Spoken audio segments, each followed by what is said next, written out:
삶은 내가 원하는 대로 펼쳐지는 법이 없다. 내면 깊은 곳에서 우리는 무엇이 이러저러 했으면 좋겠다고 결론 내리고 그 기대에 발맞춰서 바깥 세상을 바꾸기 위해 마음과 가슴과 육신의 힘을 동원한다. 하지만 그렇게 되면 우리는 내 의지대로 가는 길과 나의 개입이 없었다면 자연스럽게 벌어졌을 일 사이에서 끊임없이 전쟁을 치르게 된다. 개인의 의지 대 자연스럽게 펼쳐지는 현실 간의 싸움은 결국 우리의 삶을 좀먹는다. 우리는 삶의 모든 것을 통제하고자 부단히 몸부림친다. 내가 하고 싶은 말은 이것이다. 꼭 그렇게 살아야 할까? 내버려둬도 삶은 꽤 잘 굴러간다는 증거가 이미 차고 넘친다. 행성은 궤도를 벗어나지 않고 자그마한 씨앗은 절로 거대한 나무로 화해가고 비는 주기적으로 내려서 수백만 년 동안 지구의 모든 숲에 물을 대주었고 한 톨의 수정란은 아름다운 아기를 키워낸다. 이 중에 인간이 의지의 힘을 의지적으로 발휘해서 해낸 일은 아무것도 없다. 이 모든 경이로운 사건들을 포함해 지금도 헤아릴 수 없이 많은 일들이 수백만 년간 존재해왔던 우주의 힘에 의해 현실로 일어나고 있다. 바로 이런 거대한 힘 앞에서 우리는 날마다 의식적으로 자신의 의지를 휘두르며 덤벼든다. 자연스럽게 펼쳐지는 생명의 작용이 온 우주를 창조하고 보살펴주고 있을진데 내가 힘을 쓰지 않으면 좋은 일이라곤 하나도 생기지 않을 것으로 여기는 것은 과연 합리적인 생각일까? 우리는 어찌하여 모든 것을 통제해야만 한다고 생각하는 것일까? 삶에 대항하는 대신 그 흐름을 존중하고 자신의 자유의지로서 그 속으로 뛰어든다면 어떤 일이 일어날까? 저절로 펼쳐지는 삶의 질은 어떠할까? 무질서하고 의미 없는 사건이 무작위로 일어날까? 아니면 우주의 완벽한 질서와 의미가 우리의 일상 속에도 강림할까? 내가 벌인 한 놀라운 실험은 바로 이런 생각에서부터 비롯됐다. 실제로 나는 세상만사 모든 것에 흥미를 잃었다. 내가 원한 것은 오직 하나, 명상을 통해 나 자신 너머로 돌아가는 것이었다. 만일 신이 내면 깊은 곳에 숨겨진 그 자리를 뜻하는 것이라면 나는 신이 무엇인지 이해할 수 있었다. 선에 대해 공부한 바에 따르면 붓다는 절대의 고요와 평화를 지나 열반에 이르렀다고 한다. 기독교는 하나님의 나라는 내 안에 있다고 말하고 성경은 모든 이해를 넘어서는 곳에 평화가 있다고 말한다. 나는 내 안에 그러한 자리가 있다는 것을 알고 있었다. 깊고 깊은 평화로 내 인생을 송두리째 변성시킨 그 자리를. 그때까지 내면의 자유를 향한 나의 여정은 모두 명상을 중심으로 돌아갔다. 나는 깊은 평화와 고요를 한껏 맛보기 위해 명상을 통해 내면으로 들어갔다. 그것은 효과가 있었다. 어느 정도까지는 말이다. 나는 몇 시간이고 앉아서 에너지의 아름다운 흐름이 나를 위로 끌어올리는 것을 경험할 수 있었다. 하지만 내가 그토록 가고 싶어하는 곳에 도달하기에는 아직 뚫지 못한 벽이 있었다. 게다가 자리에서 일어나 움직이기 시작하면 마음은 언제나 제자리로 되돌아왔다. 나는 도움이 필요했고 그것은 어느 날 벼락 같은 깨달음을 통해 왔다. 어쩌면 내가 잘못된 방식으로 접근해가고 있는 것일 수 있다는 데에 생각이 미친 것이다. 끊임없이 마음을 조용히 잠재움으로써 나를 해방시키려고 할 것이 아니라 마음이 그렇게 소란스러운 이유를 먼저 물어봐야 하는 것 아닐까? 마음을 그렇게 제잘거리게 만드는 배후의 원인이 무엇일까? 만일 그 동기를 제거할 수 있다면 싸움은 끝날 터였다. 이 깨달음 덕에 나의 수행은 완전히 새롭고 흥미로운 차원으로 접어들었다. 내면을 잘 살펴보니 제일 먼저 눈에 띄는 것이 하나 있었다. 바로 마음의 활동 대부분이 나의 호불호를 중심으로 돌아간다는 점이었다. 마음은 좋아하거나 싫어하는 것을 발견하면 그것에 대해 왁자지껄 떠들기 시작한다. 그 모든 것으로부터 해방되겠다는 대담한 시도의 일환으로서 나는 개인적인 호불호를 둘러싼 마음의 수다에는 완전히 귀를 닫겠노라고 결심했다. 대신 삶이 자연스러운 흐름을 통해 내게 가져다주는 것을 그대로 수용하는 데에만 의지를 발휘하리라고 마음먹었다. 이런 관점의 변화가 어쩌면 내면의 소란을 잠재울 수 있을지도 몰랐다. 수행은 아주 간단한 것으로부터 시작했다. 바로 날씨였다.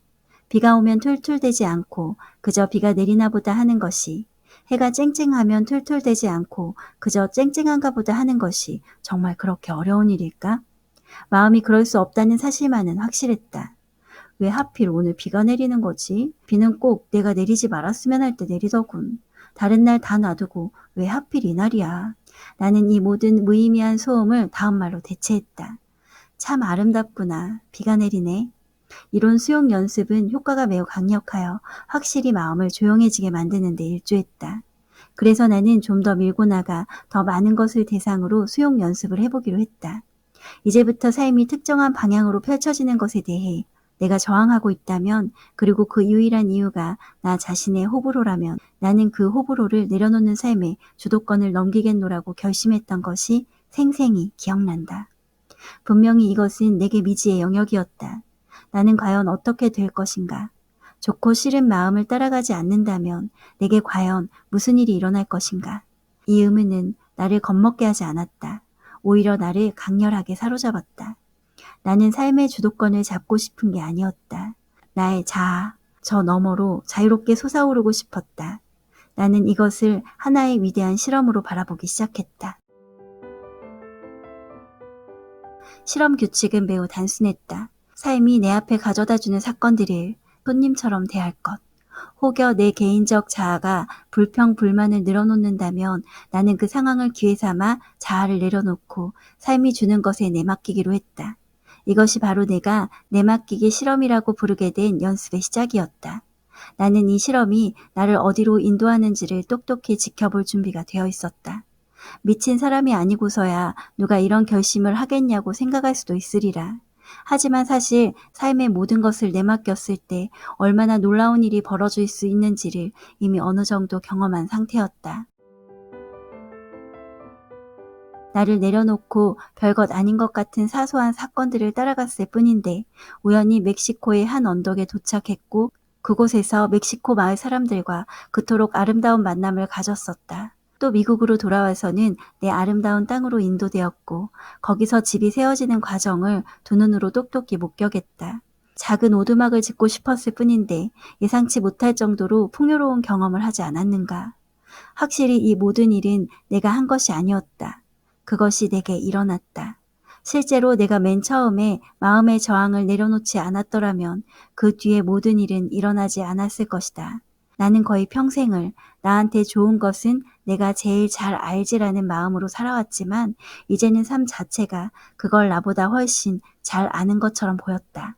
이제 나는 모든 일은 아무렇게나 일어나는 것이 아니다라는 전제를 막판까지 실험해 볼 참이었다. 나는 과감히 뛰어들어 삶의 흐름에 몸을 맡길 준비가 되었다. 이야기는 1970년대 평범한 경제학 박사 과정생이었던 시절에서 시작됩니다.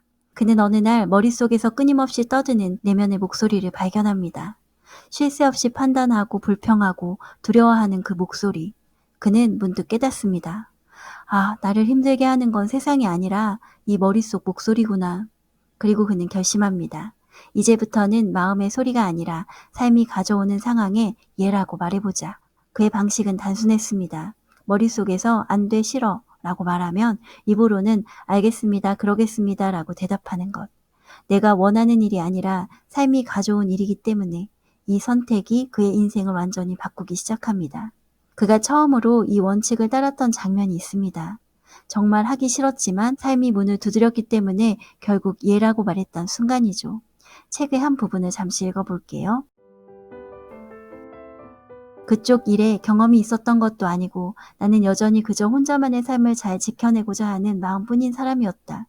하지만 머릿속의 생각이 안 돼라고 말했기 때문에 내 입술은 그러겠습니다 라고 대답할 수밖에 없었다. 경비도 삼엄한 교도소에 직접 가서 생판 낯선 사람을 만난다는 것이 과연 어떤 느낌일지는 짐작조차 되지 않았지만 직접 가서 느껴보기로 했다.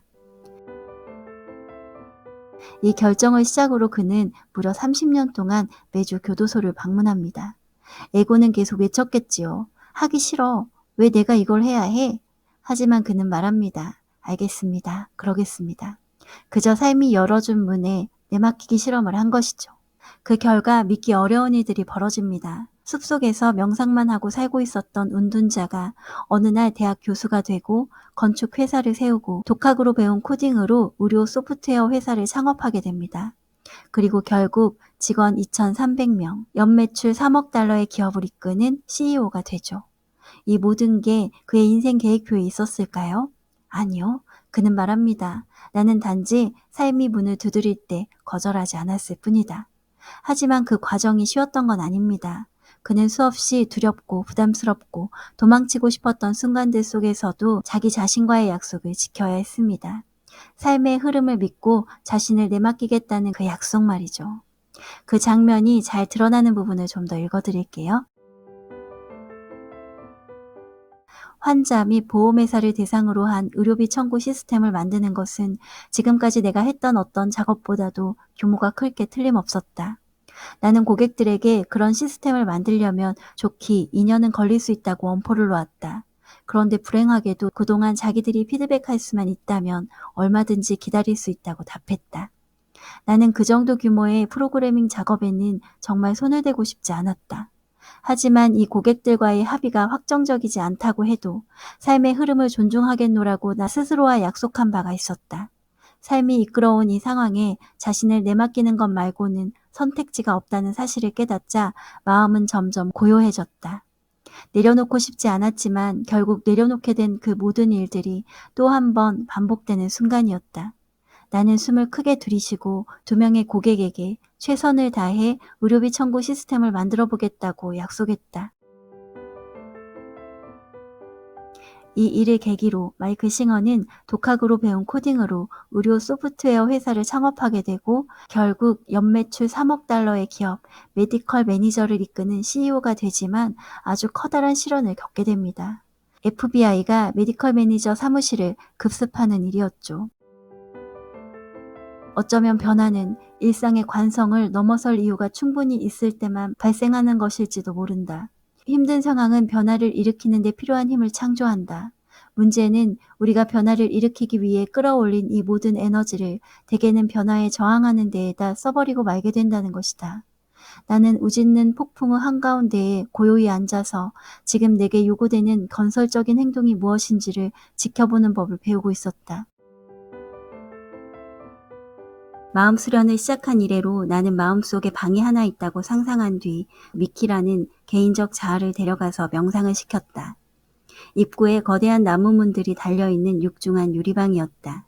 이 방이 아주 특별했던 것은 유리병 너머로 온 우주가 내다보인다는 점이었다. 명상하는 자리에 홀로 앉아있으면 칠흑 같은 광활한 우주에 지구가 달랑 떠있는 것을 볼 수 있었다. 미키에게 문제가 생길 때마다 나는 그를 그곳으로 데려가서 진정시켰다. 심지어 그를 그곳에 두고 나오는 게임도 했다. 나는 그가 언제나 조용하기만을 바랬고 자신이 겪는 모든 경험이 이 무한한 우주를 떠다니는 자그마한 한 톨의 먼지로부터 일어난다는 것임을 늘 명심하기를 바랬다. 그날 아침 나는 사원으로 가는 도중 잠시 길을 멈추고 두 눈을 감았다. 그리고 아주 특별한 방으로 향하는 그 거대한 나무문들을 열어젖혔다. 내가 방석 위에 두고 온 그는 즉시 몸을 바르게 폈다. 내가 가까이 다가갈수록 그는 더욱 절도 있고 또렷한 사람으로 변해갔다. 지금까지 그토록 엄격했던 태도와는 완전히 다르게 나는 그를 향해 부드럽게 손을 뻗으며 이렇게 말했다. 이제 나와도 돼. 이 말을 한 뒤에 일어난 일을 생각하면 내맡기기 연습을 그저 무해한 마음게임의 일종이라고 생각했던 것이 지금도 부끄러워진다. 그 말을 내뱉는 순간 감히 상상도 해본 적 없는 강렬한 감정이 한꺼번에 분출해 나왔다. 눈물이 폭포처럼 쏟아졌고 다리 힘이 풀리면서 나는 그 자리에 털썩 주저앉았다. 어떤 거대한 사건이 일어나 평생치의 감정이 해소된 것처럼 가슴이 쪼개지듯 열렸다. 이 카타르시스적인 분출이 한 달나 끝나자 평생 잊지 못할 어떤 깨달음이 머리를 스쳤다. 내가 지켜보고 판단해왔던 내면의 저 두려움 많고 문제적인 인물이야말로 실로 하나의 인격체, 사람이라는 자각이었다. 마음, 정신은 느낌과 생각과 희망과 두려움과 꿈을 지닌 하나의 인격체, 사람이다. 그런 그를 방 안에 가둬두고 끊임없이 입 좀 다물라고 해서는 안 되는 것이었다. 불안하고 자기중심적인 이 에너지를 훨씬 더 건설적으로 다룰 수 있는 방법이 많이 있었다. 하지만 안타깝게도 나는 이 교훈을 아주 어렵게 깨달아야만 했다. 경험을 통해서 말이다. 과거 그 어느 때보다도 훨씬 온전해진 것 같은 느낌 속에서 나는 꿈에서 내가 했던 말을 떠올렸다. 다른 길을 찾아야겠다. 그 다른 길이 무엇인지는 너무나 자명했다. 나는 이미 삶이 나를 어디로 인도할지를 몰라도 그 흐름에 맡기겠노라고 결심했다. 이제는 그 원칙을 내면에도 적용해야 할 때였다. 마음과 그렇게 싸울 것이 아니라 긴장을 풀고 그저 편하게 존재하는 법을 배워야 했다. 목소리가 말을 한다고 해서 내가 그 말을 들어야 한다거나 그에 따라 삶의 방향을 바꿀 필요는 없었다. 그 목소리는 나와는 아무런 상관이 없었다. 그것이 무슨 말을 하건 나는 편안하게 힘을 빼고 있을 수 있었다. 나는 다시 원점으로 돌아왔다. 나는 목소리가 말하는 것을 알아차리는 사람이었다. 우리가 마음이라고 부르는 것에는 완전히 다른 두 가지 측면이 있음을 알게 되었다. 하나는 논리적이고 사고 중심적인 마음으로 우리가 이미 아는 것들을 복잡한 사고 패턴으로 연결해 논리적인 해결책을 생각해내는 측면이다. 다른 하나는 문제를 보는 즉시 창조적인 해결책을 떠올리는 직관적이고 영감 중심적인 마음이다. 머릿속의 목소리를 조용해지게 만들기 위해 여러 해 동안 내가 행해온 수행이 거의 끊임없이 샘솟는 영감의 문을 활짝 열어젖힌 것 같았다. 마음이 조용해질수록 더욱더 자명한 해결책이 나왔다. 내맡기기 실험을 통해 그 모든 사건들이 얼마나 완벽하게 펼쳐졌는지를 목격한 나는 개인적인 호호가 만들어내는 내면의 소음을 기꺼이 놓아보내면 보낼수록 주변에서 발생하는 미묘한 동시성 현상들을 더 잘 알아차릴 수 있음을 알게 되었다. 예상치 못한 사건들의 동시성을 맛볼 때마다 나는 삶이 자신이 가는 방향으로 내 옆구리를 슬쩍 밀어주는 것 같이 느꼈다. 나는 내 개인적인 호불호가 만들어내는 그다지 섬세하지 않은 정신적, 감정적인 반응에 귀를 기울이는 대신 이런 미묘한 손짓에 나를 맡겼다. 바로 이렇게 나는 일상 속에서 내맡기기 연습을 했다. 내가 하는 모든 이야기는 삶의 여정이 얼마나 완벽하게 펼쳐지는가를 당신과 함께 나누기 위해서다. 우리가 어떤 사람이건 간에 겪어야 할 변화가 있다면 삶은 그 속으로 우리를 밀어넣는다는 사실을 나는 확인했다. 그렇다면 질문은 이렇다. 우리는 그 힘을 자신의 변신을 위해 기꺼이 사용할 수 있는가? 나는 이미 내맡기기 실험을 통해 변성을 일으키는 삶의 힘을 마음 깊이 우러르게 되었다. 12km 상공에 떠있는 6인석 자가용 제트기에 홀로 앉아있으니 큰 평화가 밀려왔다. 나는 자연스레 명상에 빠져들었고 마음은 매우 고요해졌다. 눈을 뜨자 내 상황이 얼마나 크게 달라졌는지 확연히 실감났다. 모든 것을 내려놓고 삶이 나를 어디로 데려가는지를 지켜보겠노라고 맨 처음 결심하던 때에 비하면 이 얼마나 큰 변화인가. 나는 여전히 같은 숲에 살고 있고 아침 저녁으로 수행을 하지만 어찌된 일인지 그것을 뺀 나머지 모든 상황은 너무나 극적으로 달라져 버렸다. 삶이 가져다준 꺼림직한 변화를 얼마나 무수히 받아들여야 했는지 돌이켜보았다. 처음에는 저항하는 마음을 무시하기가 어려웠다. 하지만 과감히 나를 내려놓을 때 벌어지는 일들을 하나둘 목격하게 되면서 그 광경은 훨씬 더 자연스러워졌다. 나를 둘러싸고 있는 것은 모두가 내려놓음의 결과였다. 내 삶에서 삶의 흐름에 내맡김으로 해서 비롯되지 않은 부분은 찾아낼 수가 없었다. 그 같은 과정에 깊이 감화된 나머지 내 안에서는 저항하고 싶은 마음이 완전히 사라졌다. 나는 다음에 일어날 일을 기대하며 느끼는 흥분과 경의에 푹 빠져버렸다. 이와 같은 마음 상태로 나는 시네티그 회장을 만나러 텍사스로 떠났다. 나는 내 일을 사랑했다. 내 안에는 20년간 나를 추동해온 어떤 비전이 불타오르고 있었다. 이 놀라운 프로그램을 처음 짜기 시작할 때 켜졌던 이 불꽃은 단 한순간도 사그라들지 않았다. 그 비전은 내게 밤낮으로 영감을 주었다. 나는 이 프로그램을 완성하여 유통시키고 우리에게 자신의 병원 업무 관리를 믿고 맡겨준 의사들을 완벽하게 돕겠노라는 목표만을 향해 달렸다. 나는 삶이 이 일을 내게 부여했다고 생각했고 그 일을 할 수 있어서 영광스러웠다. 더 깊은 내면의 상태를 탐구하고 싶은 내 열망과 열의는 처음에 비해 단 한 방울도 줄어들지 않았다. 자기 실현을 향한 나의 길은 이렇듯 삶에 자신을 내맡기는 것이었고 그것이 효과가 있다는 사실은 의심의 여지가 없었다. 나는 내 호불호에 따라 삶을 살지 않았다. 그런 생각들은 내 마음을 지나간 지 오래였다. 삶이 내게 준 일을 처리하려 애쓰는 데만도 나는 너무 바빴다. 나는 내 삶을 우주의 흐름에 바쳤고 그 흐름은 내 삶을 가져간 것에 그치지 않고 나를 집어삼켜버렸다. 나는 내게 무슨 일이 벌어지는지에는 전혀 관심이 없었다. 내게 중요한 것은 회사와 직원과 의사, 그리고 무엇보다도 내 심장을 뛰게 만드는 그 완벽함을 향한 비전이었다. 마이클 싱어가 반복해서 강조하는 단 하나의 메시지는 이것입니다. 삶은 우리보다 더 잘 안다. 우리는 변화를 원한다고 말하면서도 막상 변화가 오면 저항합니다. 힘든 상황이 와야만 움직일 에너지가 생기는데 그 에너지를 변화가 아니라 저항하는 데 써버린다는 거죠. 그래서 그는 말합니다. 폭풍 한가운데에서도 발버둥 치는 대신 잠시 멈춰 이 상황이 나를 어디로 이끌고 있는지 지켜보는 법을 배웠다고요.